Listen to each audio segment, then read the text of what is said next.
안녕하세요. 아지직톡입니다. 지난 영상에서 마키아벨리에게 엄청 중요한 개념인 비르투에 대해 알아봤습니다. 비르투는 운명을 극복하는 인간의 능력이라고 그랬죠. 그리고 로마인들이 어떻게 비르투를 가지게 되었는지 그 3대 원천 중에서 지도자와 법률에 대해서 얘기했습니다. 오늘은 비르투의 원천으로서 군사력에 관해 이야기해 보려고 합니다. 마키아벨리는 공화국이 가져야 할 비르투 중에 군사력은 거의 모든 것의 출발점이라고 봅니다. 군사력은 국가의 존망을 결정하는 기초 중의 기초입니다. 하드파워죠. 예전에 미국의 정치학자인 조지프 나이 교수가 하드파워와 소프트파워를 이야기하면서 하드파워에는 무력과 돈, 소프트파워에는 문화와 규범, 제도와 같은 것들이 있다 이렇게 이야기했었습니다. 나이 교수의 이론을 처음 접했을 때 저는 20대였는데요. 군사력이 하드파워인 거는 직관적으로 알겠더라고요. 그런데 왜 돈이 소프트파워가 아니라 하드파워로 분류될까 좀 의아하게 생각했습니다. 이제 나중에 나이 먹고 이제 사회에서 일도 하고 사업도 하고 은행에서 대출도 받아보니까 돈이 하드파워가 맞구나 하는 생각이 들더라고요. 그런데 이제 마키아벨리는 이 돈보다 더 하드한 하드파워, 곧 군사력이 제일 중요하다 이렇게 말해요. 군대가 있으면 국가를 유지할 수 있지만 돈만 가지고는 국가를 존속시킬 수 없다. 군대가 강하면 막대한 돈을 획득할 수도 있지만 여차하면 무력으로 뺏으면 되니까. 그러나 역으로 돈이 있다고 해서 돈이 아무리 많다고 해서 강한 군대를 얻을 수는 없다. 이렇게 군사력은 마키아벨리에게 있어서 그 가장 핵심적인 부분이에요. 그래서 로마사 농구에 보면은 정치 얘기보다는 군사 얘기가 더 많다는 생각이 들 정도로 상당한 지면을 할애해서 이야기를 합니다. 마키아벨리는 공화국의 비르투와 군사력 간의 그 관계에 대해서 약간 순환론적으로 주장을 펼칩니다. 강건한 군사력이 있어야 국가의 비르투가 유지되고 또 국가의 비르투가 유지되어야 군사력이 강하게 유지된다 이런 식으로요.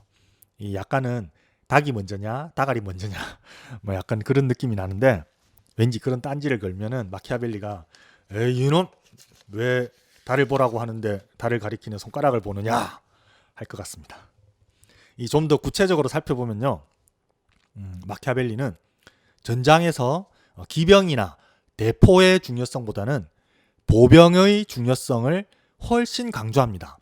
왜냐하면 기병은 주로 귀족이나 돈 많은 사람들이 갖출 수 있는 병종인데 비해서 보병은 인민이 무장하는 그 주력 병종이잖아요.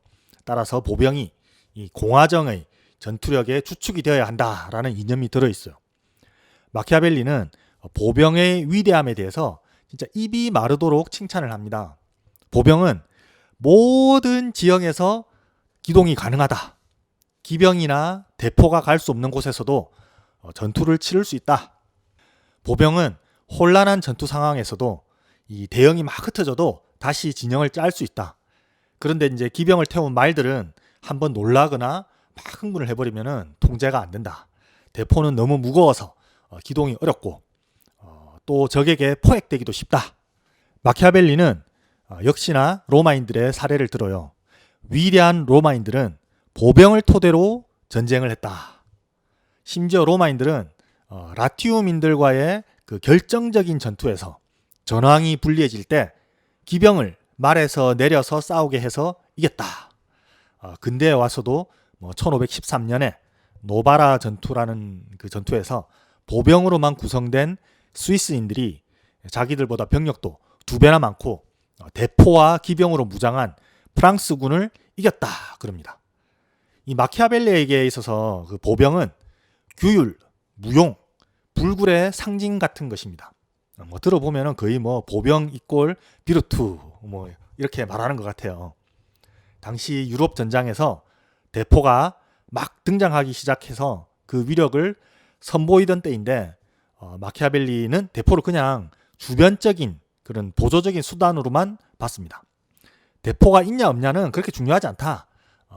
이 군대의 병사들에게 비루투가 있냐 없냐가 훨씬 중요하다.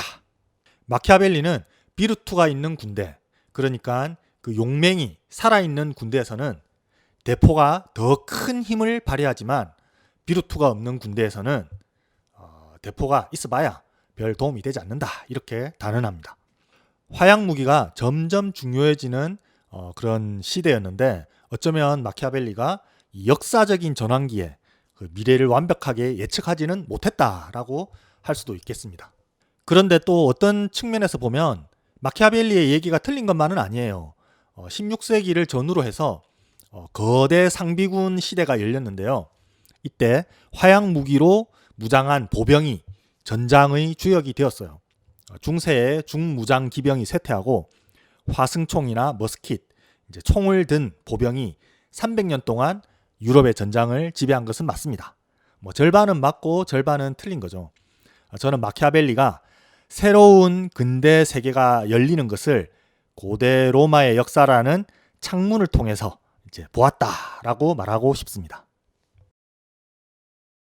마키아벨리에게 전쟁은 일종의 공화국을 건강하게 유지하는 수단 같은 것이었습니다. 이 전쟁에 잘 대비해야지 국가가 살아남는다, 이런 진부한 얘기가 아니에요. 그 반대로 전쟁이라는 가공할 외부의 압력이 올 때 공화국은 살아남기 위해서 특단의 대책을 마련하고 내부를 쇄신하게 되고 더 강력한 모습으로 재탄생하게 된다, 이런 말인 것 같습니다. 마키아벨리 특유의 아이러니가 여기서도 느껴집니다. 전쟁, 즉 외부로부터의 재난은 안으로부터의 그 쇄신을 위한 필연적인 요소다. 마키아벨리는 로마도 그냥 순조롭게 성장한 것이 아니라고 말합니다. 이탈리아 반도 자체에도 적대적인 부족들이 많았습니다. 북쪽에 에트루리아인, 남쪽의 라티움인들, 삼리움인들과 전쟁을 했습니다. 이 부족들도 그냥 만만한 애들이 아니었어요. 이 로마만큼 비루투가 강하고 자유로운 부족들이었습니다. 진짜 살벌하게 싸워서 로마가 꺾었다는 거죠. 마키아벨리는 로마가 존망을 위협받을 정도로 아주 그 절체절명의 전쟁을 3번 치렀다고 이야기합니다. 그런데 이게 우리가 알고 있는 그런 포에니 전쟁, 한니발의 역습 이런 것들이 아니더라고요.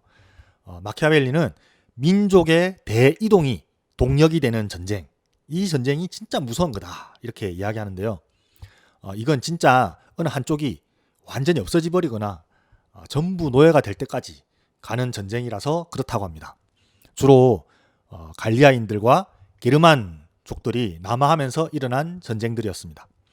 원래 그 사람들이 살던 곳, 그러니까 지금의 프랑스와 독일이죠. 그런 곳에서 인구가 너무 많아져가지고 남쪽 이탈리아로 침입해 들어온 것이었는데, 이제 로마는 엄청난 비루투를 발휘해서 그들을 다 격퇴했다는 거죠. 그런데 나중에 수백 년이 흐른 뒤에 로마 제국이 부패하고 로마인들에게서 비루투가 다 사라졌을 때 다시 한번 야만인들이 민족 대이동을 하게 되는데요. 그때는 이제 로마 제국이 무너져 버렸어요. 우리가 역사책에서 본 그 게르만족의 대이동과 서로마 제국의 멸망인 거죠. 비루투가 없으면 국가라는 것은 그냥 헛껍데기에 불과하다. 그냥 삭풍에도 날아가 버린다. 마키아벨리는 전쟁이 나야지 공화국이 임무를 알아본다고 말합니다. 유능한 사람을 지도자로 뽑아야지 공동체가 생존을 할 수 있기 때문이다, 라는 거죠. 이 굉장히 냉소적이죠. 이것도 이제 일종의 이제 외부의 압력이 내부를 강하게 만드는 메커니즘인 거죠. 마키아벨리는 이렇게 말합니다. 모든 국가들의 기초가 훌륭한 군사 조직이며 이것이 없는 곳에서는 훌륭한 법이나 다른 어떤 훌륭한 것도 있을 수 없다. 또 이렇게 말합니다.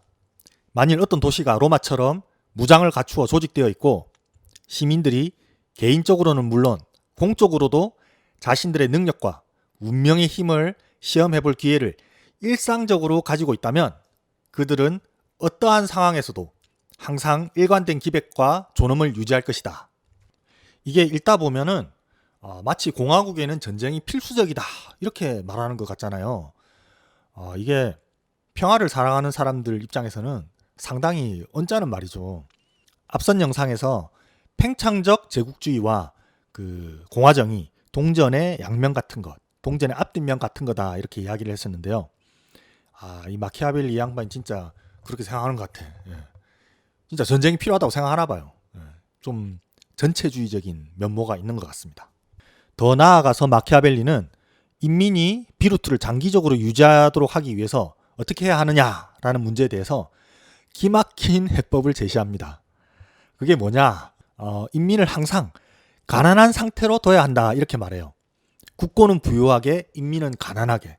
그래야 인민이 부패하지 않고 딴 생각을 안 한다. 여기서 딴 생각이라는 건 이제 자기가 세력을 키워서 국가를 장악하려는 그런 거예요.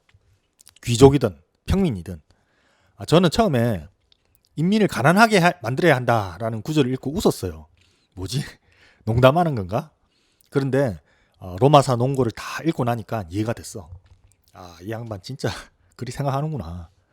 국가의 기초는 군사력이고 군사력을 강하게 유지하려면 인민이 비루트를 유지해야 하고 비루트를 유지하려면 인민이 딴 생각 안 하도록 청빈한 삶을 살도록 강제해야 한다. 그래서 재산도 얼마 이상 못 가지게 하고 태폐, 향락 이런 데 탐닉하지 않고 진짜 건강하고 건전하게 살도록 해야 한다.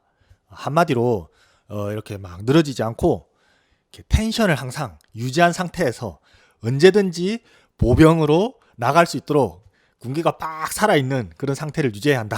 그리고 바깥에서 이제 전쟁을 해가지고 엄청나게 많은 부를 갖고 오면은 전부 국고로 넣어야지 그거를 인민이 갈라먹기 해서는 안 된다. 갈라먹기 해서 인민이 부를 축적하면은 필연적으로 부패하게 된다. 정복전쟁으로 빵빵해진 국고는 다시 군사력에 재투자해야 한다. 더 강해진 군사력으로 더 다시 팽창한다. 이거 약간 현기증이 나려고 하네요. 이런 식으로 군사적 정복과 국가와 인민의 비루트 유지를 반복하는, 이 무한 반복하는 그런 영광된 공화국의 청사진을 그리는 것 같습니다. 여러분 동의하십니까? 난 모르겠는데. 마키아벨리는 실제로 그런 청빈하고 강건하고 명예와 자유를 사랑하는 로마인의 이상형으로 루키우스 퀸티우스 킨키나투스라는 인물을 제시합니다. 로마가 아이퀴인들과 전쟁을 하고 있었는데 패배하기 직전이었어요. 그래서 귀족인 킨키나투스를 이제 로마 정부가 찾아가서 당신은 독재관에 선출되었다. 가서 로마를 구해라! 라고 이야기를 합니다. 그때 킨키나투스는 뭐 하고 있었느냐? 시골에서 4육이라도 안 되는 땅에서 농사를 짓고 있었어요. 4육이라는 한 3,000평 정도 되는 면적이라고 해요. 당시 기준으로는 엄청나게 청빈했다는 거죠. 손바닥만한 땅에서 3,000평이 손바닥만한 건 아니지만 여튼 그 작은 땅에서 농사를 짓다가 조국이 부르면 달려가서 싸우고 재난이 닥쳐도 혼란스러워하거나 두려움에 빠지지 않는 그런 정신, 모든 획득물을 국고에 귀속시키고 전쟁에서 얻는 명예로 충분한 그 정신, 그러다가 다시 공직에서 물러나서 사인으로 돌아오면은 검소하고 겸손하게 사는 그 정신, 마키아벨리가 가장 이상적으로 그리는 공화국 시민의 모습입니다. 고대 로마의 위대한 정치가이자 전쟁 영웅이었던 마르쿠스 프리우스 카밀루스는 이렇게 말했다고 합니다. 임시 독재관 직책을 수행한다고 해서 나의 기백을 고양시키지 못했고 그 직책에서 해임되었다고 해서 나의 기백이 꺾이지도 않았다. 운명의 힘 앞에서도 실력, 비루트를 갖춘 사람의 태도라는 것은 바로 이런 거라는 거죠. 로마는 이렇게 군사력, 인민의 비루트, 정복과 팽창이라는 상승의 나선형 루트를 탔고 그 결과 지중해 전역을 제패했습니다. 무수한 부족을 정복해서 이탈리아 반도를 통일했고 카르타고와 패권 전쟁을 벌여서 스페인과 북아프리카를 정복하죠. 그러나 모든 일이 순조롭게 진행되지는 않았습니다. 칸나이 전투에서 카르타고의 명장 한니발에게 엄청난 패배를 당했을 때 로마인들은 완전히 겁에 질려가지고 이제 로마는 끝났다. 로마 시민들은 사색이 되어가지고 로마를 버리고 이탈리아 반도를 탈출해서 시칠리아 섬으로 나라 전체를 옮겨가자고 했죠. 이때 엄청난 비루트의 소유자이자 진정한 로마인이라고 마키아벨리가 극찬한 스키피오 아프리카누스가 나타났습니다. 그 가공할 한니발을 이긴 명장 스키피오요. 스키피오는 칼을 들고 로마 시민들 앞으로 가서 맹세를 시켰습니다. 맹세해라. 절대로 로마를 떠나지 않겠노라고. 신 앞에 맹세해라. 로마 시민들은 맹세를 했고 로마를 지키기로 결의했습니다. 이후에 스키피오는 카르타고와 싸워서 마침내 이겼고 로마를 구했습니다. 나중에는 동방의 시리아 군주 안티오쿠스도 패배시켜서 지중해 전역을 로마의 세력권으로 만들었습니다. 여기에도 일화가 있습니다. 로마와 시리아가 전투를 벌이기 전에 스키피오가 안티오쿠스 왕에게 몇 가지 조건을 들어서 휴전 협상을 제시했어요. 그런데 안티오쿠스가 거부했어. 뭐야 이거 나보고 이따위 조건을 받아들이라고? 근데 막상 전투가 벌어졌는데 안티오쿠스 왕이 졌어요. 안티오쿠스가 절망해서 내가 졌으니까 스키피오 네 마음대로 하셔 그랬어요.